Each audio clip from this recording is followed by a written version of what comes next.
ceux qui n'avaient pas la chance de connaître Guérande, nous sommes une cité médiévale qui a aujourd'hui une renommée nationale et internationale, qui se traduit en fait par deux spécificités que nous avons. C'est notre richesse patrimoniale.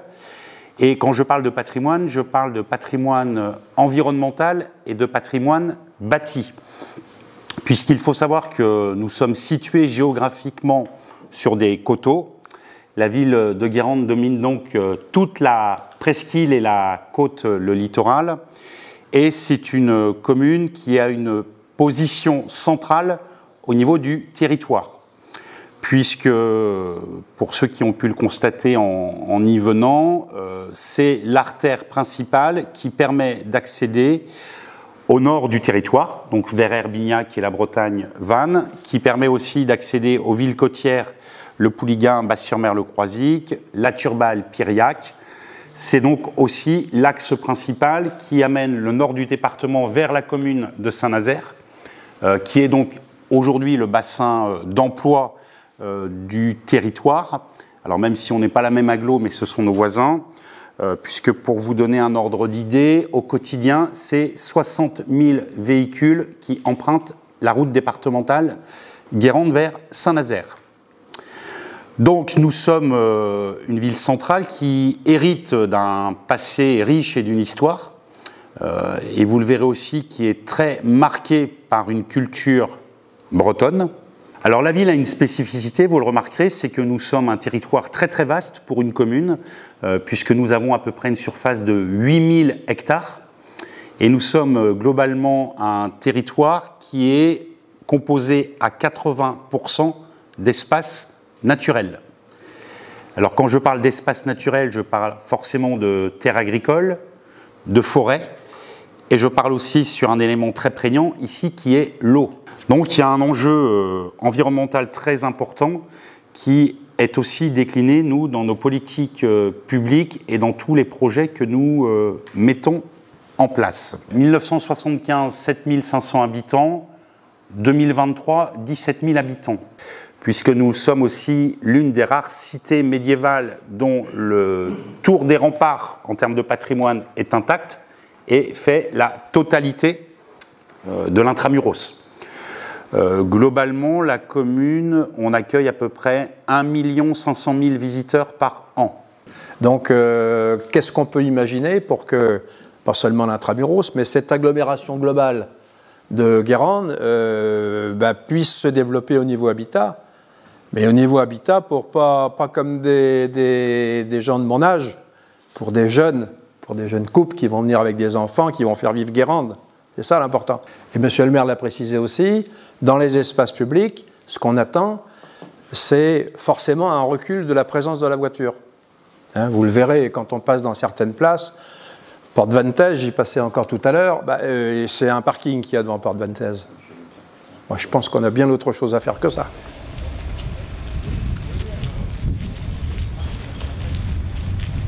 Ce que nous définissons quand même, c'est des lieux qui, à l'avenir, pourront répondre à différents usages ou au moins pourront être aussi à un moment modulables.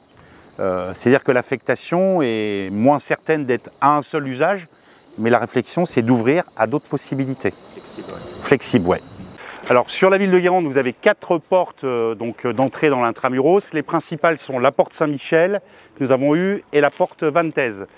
La porte Vantez, en fait, est un des accès pour les habitants de l'intramuros, donc sur lequel est autorisée la circulation des voitures, qui est régulée en période estivale. Mais comme je l'indiquais au même titre que la porte Saint-Michel, vous voyez qu'ici la place de la voiture est assez prégnante et prend sur l'aspect esthétique, prend avant tout la place avant de mettre en avant ce patrimoine historique, cette porte Vantez. Donc l'objectif en fait ici, c'est de revoir la place de la voiture sur cet espace-là et qui fera un lien en fait, mais on y reviendra tout à l'heure par rapport à ce faubourg qu'on appelle le faubourg Sainte-Anne, qui lui est un faubourg commerçant du commerce du quotidien et qui lui répond à des besoins alimentaires, fleuristes, boulangeries, sur lequel aussi on va expérimenter dans le cadre de Petites Villes de demain le futur aménagement. Et ce qu'on veut, c'est créer un lien de ce faubourg à cette pente vantaise. Et comme vous avez pu le constater, la ville, dans son écrin intérieur, est très minérale, et le végétal, on le retrouve dès qu'on sort. Sauf que la voiture prend l'aspect sur le végétal. Donc la réflexion, c'est comment on accompagne cette transition et comment on redonne un espace qualitatif où on a envie de se poser, de se balader, tout en ayant la notion d'être en sécurité. Réfléchir, dater l'âge de l'équipement, là, le bâtiment ici à 40 ans. Le bâtiment ici à 40 ans. Ouais, c'est vrai. Donc on est dans les années 80. Alors je remets ce type de structure dans les années 80, ça devait être assez avant-gardiste quand même. Hein. Alors Athanor, c'est le centre culturel qui est ouvert en fait avec différents services publics. Vous avez la médiathèque, vous avez le cybercentre, bon, le conservatoire de musique, mais qui va être transféré d'ici 2026 dans la construction d'un nouveau conservatoire intercommunal sur Guérande. Vous avez la salle de spectacle, la salle de programmation culturelle, la salle Anne de Bretagne, et la salle Perceval, pardon. Donc là, une réflexion est posée sur le devenir de ce bâtiment-là, puisque du fait de la création du conservatoire intercommunal, il y a à peu près un espace de 20 à 30% qui va être libéré. Donc là, l'objectif, c'est quelle destination et quel usage on donnera à ces locaux disponibles d'ici 2026. Très chaud l'été, très froid l'hiver, fuite d'eau, une déperdition avec ce... Bon, les années 80.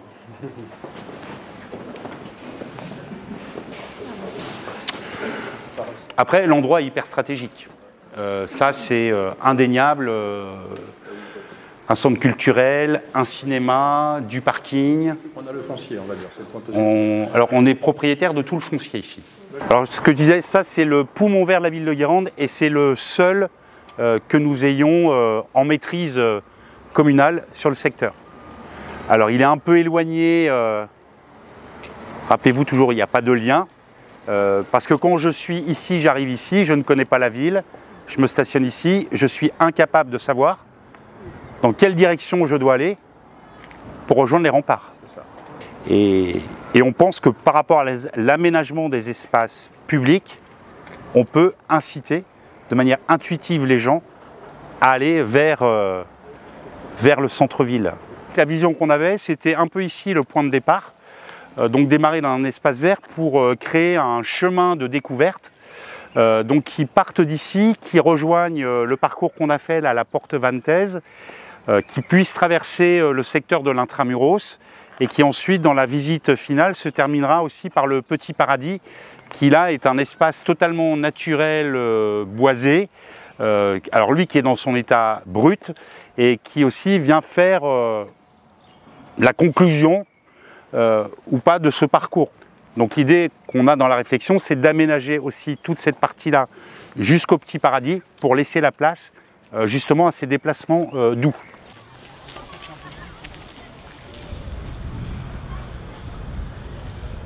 Un petit mot sur ce parking-là. Ici donc c'est le parking de Kerbenay. Vous voyez en placement privilégié parce que directement à proximité des remparts. Donc la commune est propriété de, la propriété de toute cette parcelle-là. Là aussi où vous avez les bâtiments, la passerelle. De l'autre côté avec la petite maison. Là. Et la maison qui est juste en limite là. Voilà. Mais celui-ci on l'a plutôt fléché comme usage potentiel habitat. Et donc il y aura un cheminement piéton là. Parce qu'il y a une petite rue qui est là, où là aussi il y a en cœur d'îlot une parcelle qui a un propriétaire privé, qui sont des hangars, des lieux de stockage, et qui pourrait aussi avoir vocation à un moment à répondre à une offre en termes d'habitat, et qui rejoindrait directement le faubourg Sainte-Anne que l'on vient de traverser. Donc vous voyez, tout ça, on est dans un périmètre au plus à 5-10 minutes des remparts, mais dans lequel vous n'avez aucune lecture quand vous êtes à l'extérieur des remparts, où vous vous situez. Donc on n'a pas de fil, quoi.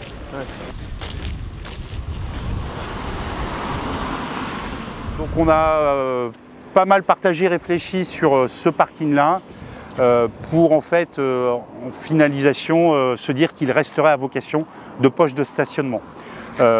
parce que pour nous il est difficilement intégrable par rapport au bâti qu'il y a déjà derrière, et que globalement il méritait surtout d'être requalifié, puisque là dans l'aménagement il est au plus simple possible.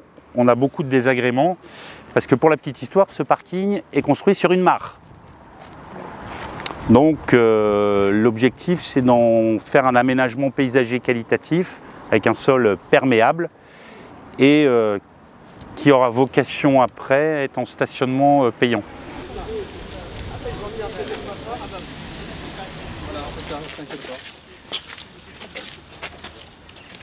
Alors ici c'est l'ancien hôpital, l'hospice Saint-Jean, qui lui va être réhabilité en logement. Donc on va pouvoir y faire 13 logements. Donc l'objectif c'est que normalement d'ici la fin du mandat le bâtiment sera réhabilité et que la ville s'est engagée dans un réaménagement de l'espace public. Donc toute la partie sur laquelle vous vous trouvez, et on va le voir jusqu'au pied des remparts, c'est du patrimoine public. L'objectif il est défini dans le cadre de notre PSMV de la ville, c'est que plus on va se rapprocher du pied de rempart, plus on va végétaliser. Dans le cadre du chantier de réaménagement des logements, le stationnement va être supprimé. Du coup, ce qui a déjà été annoncé à la population, c'est que le parking ne serait pas réouvert. On sait aussi que par rapport au budget de la commune, on ne va pas pouvoir investir dans des aménagements qualitatifs court terme sur cet espace-là. Du coup, ce qui est attendu, c'est qu'on puisse avoir des propositions en aménagement transitoire pour pouvoir tester des usages et investir l'espace pour que les véhicules ne viennent pas faire du forcing pour réinvestir cet espace-là. Vous voyez, on est aussi à 10 minutes à pied du centre-ville. En fait, voilà, la place Saint-Thomas, la Collégiale, c'est notre repère. On est à 10 minutes à pied. Et là, vous allez arriver dans un environnement campagne. Hein. On est à la porte de la ville et on va découvrir un espace totalement naturel qui n'est pas du tout aménagé. Donc la nature a pris ses droits à son espace. Et la particularité, c'est que ces parcelles, en fait, sont toutes en longueur. Et on ne va pas pouvoir aller jusqu'au bout parce que ce n'est pas praticable. Mais normalement, lorsqu'on arrive en limite, on a vu sur tous les coteaux guérandais. La politique ou la vision qu'on a plutôt, c'est comme c'est un endroit préservé, ce n'est pas d'en faire un lieu pour accueillir des flux de masse. C'est plutôt conserver cet écrin et avoir une gestion raisonnée pour justement préserver tout cet espace et cet environnement.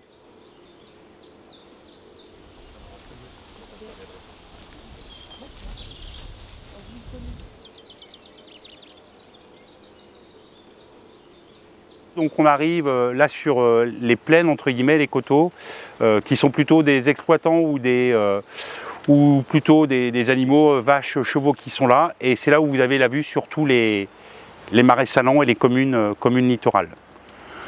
Donc il y a cette rupture aussi à un moment. La ville, le boisement et les prairies. Donc du sud au nord à la coulée verte. Allez, si on a 1,5 km, 2 km, c'est bien le maximum. Hein.